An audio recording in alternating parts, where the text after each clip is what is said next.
Good morning, student. This is your Hindi class. Now, take out your Hindi grammar book and open the chapter number 2 and page number 1 to 12. Yesterday, we did some exercise of chapter number 2, Varn evam Lipi. Okay, now today we will start some more exercise of this chapter. Let's did start.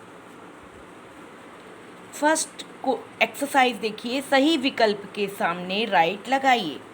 हमको यहाँ कुछ sentence दिए हुए हैं और उनके कुछ विकल्प दिए हुए हैं, तो जो सही विकल्प होगा हमें उसके आगे क्या करना है, राइट लगाना है।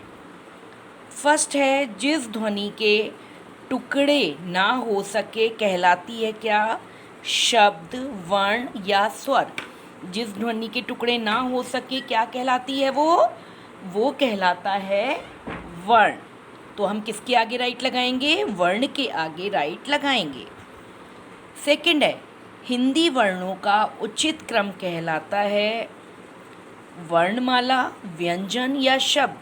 हिंदी वर्णों का जो उचित क्रम है वो क्या कहलाता है, हिंदी वर्णों के उचित क्रम से क्या बनती है, हमारी वर्णमाला बनती है। तो हम किसके आगे राइट लगाएंगे, वर्णमाला के आगे राइट लगाएंगे। हिंदी वर्णों का उचित क्रम वर्णमाला कहलाता है।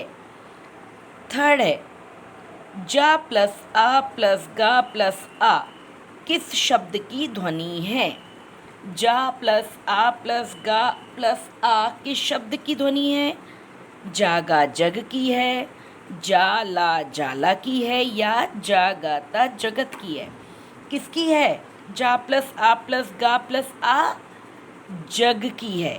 जग ये जो है किस शब्द की ध्वनि है, जग की ध्वनि है, इसलिए हम किसके आगे राइट लगाएंगे, जग के आगे राइट लगाएंगे।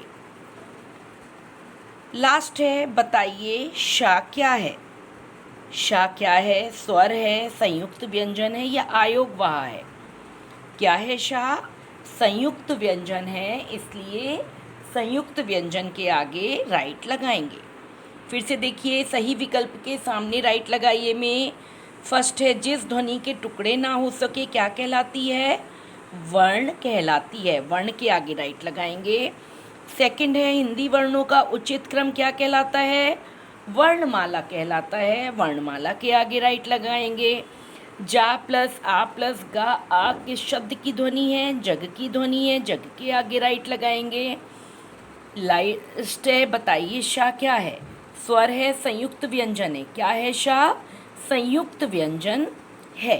ओके, फिर है, निम्नलिखित प्रश्नों के उत्तर दीजिए। यहाँ हमें कुछ प्रश्न दिए हुए हैं और हमें उनके उत्तर लिखने हैं। फर्स्ट है, वर्णमाला किसे कहते हैं। वर्णमाला किसे कहते हैं, उत्तर, हिंदी के वर्णों के उचित क्रम को हिंदी की वर्णमाला कहा जाता है। क्या है, वर्णमाला किसे कहते हैं, हिंदी के वर्णों के उचित क्रम को हिंदी की वर्णमाला कहा जाता है। सेकंड है, दूसरा प्रश्न है, वर्ण किसे कहते हैं। वर्ण किसे कहते हैं, देखिए उत्तर, वह ध्वनि जिसके टुकड़े ना हो सकें वर्ण कहलाती है। फिर से देखिए, वह ध्वनि जिसके टुकड़े ना हो सके वर्ण कहलाती है। तीसरा प्रश्न है, हिंदी में कितने स्वर और कितने व्यंजन होते हैं। तो हिंदी में कितने स्वर होते हैं, हिंदी में 11 स्वर और 33 व्यंजन होते हैं।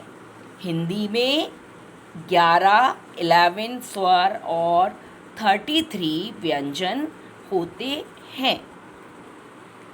लास्ट क्वेश्चन है, लिपि किसे कहते हैं। लास्ट क्वेश्चन क्या है, लिपि किसे कहते हैं, संकेतों को किसी भी भाषा में जिस रीति से लिखा जाता है वह उस भाषा की लिपि कहलाती है। क्या है, वर्ण संकेतों को किसी भी भाषा में जिस रीति से लिखा जाता है वह उस भाषा की लिपि कहलाती है। समझ में आ रही है? एक बार फिर से देखिए। पहला प्रश्न है, वर्णमाला किसे कहते हैं? उसका उत्तर है हिंदी के वर्णों के उचित क्रम को हिंदी की वर्णमाला कहा जाता है। दूसरा प्रश्न है, वर्ण किसे कहते हैं? तो वह ध्वनि जिसके टुकड़े ना हो सके क्या कहलाती है? वर्ण कहलाती है। तीसरा प्रश्न है, हिंदी में कितने स्वर और कितने व्यंजन होते हैं? तो हिंदी में 11 स्वर और 33 व्यंजन 33 व्यंजन होते हैं। फोर्थ प्रश्न है, लिपि किसे कहते हैं? वर्ण संकेतों को किसी भी भाषा में जिस रीति से लिखा जाता है वह उस भाषा की लिपि कहलाती है। जैसे हिंदी भाषा को हम किस में लिखते हैं? देवनागरी लिपि में लिखते हैं। I hope all of you have understand. Please do this exercise प्रश्नोत्तर इन योर बुक्स। अब है देखिए, खाली स्थान में सही क्रम में स्वर्ण वर्ण तथा व्यंजन वर्ण लिखने में इस बालक की सहायता कीजिए। क्या है यहाँ देखिए, छोटा आ, छोटे आ के बाद बड़ा आ, क्या लिखेंगे? बड़ा आ। फिर छोटी ई, बड़ी ई लिखा हुआ है, बड़ी ई के बाद छोटा ऊ, फिर बड़ा ऊ के बाद क्या आएगा? री, री से ऋषि। ए लिखा हुआ है, ए के बाद आई से ऐनक। ओ के बाद औ से ओखली, औ से औरत। तो हमारा ये क्या हुआ देखिए, पूरा स्वर वर्ण हो गया आ से लेके औ तक। अब है ये व्यंजन है, चा के बाद छा, क्या लिखेंगे? छा। फिर जा, झा और वा। ठीक है, तो ये हमारे क्या हैं? ये हमारा व्यंजन वर्ण है। अब निम्नलिखित चित्रों को पहचान कर इनके नाम लिखने हैं। देखिए क्या है ये?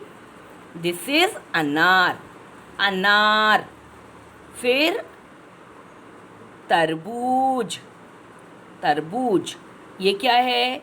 ये ऊन है, ऊन। और ये क्या है? मछली। क्या है ये? मछली। Okay, I hope all of you have understand. Please do these exercises in your books. Okay, thank you and have a nice day.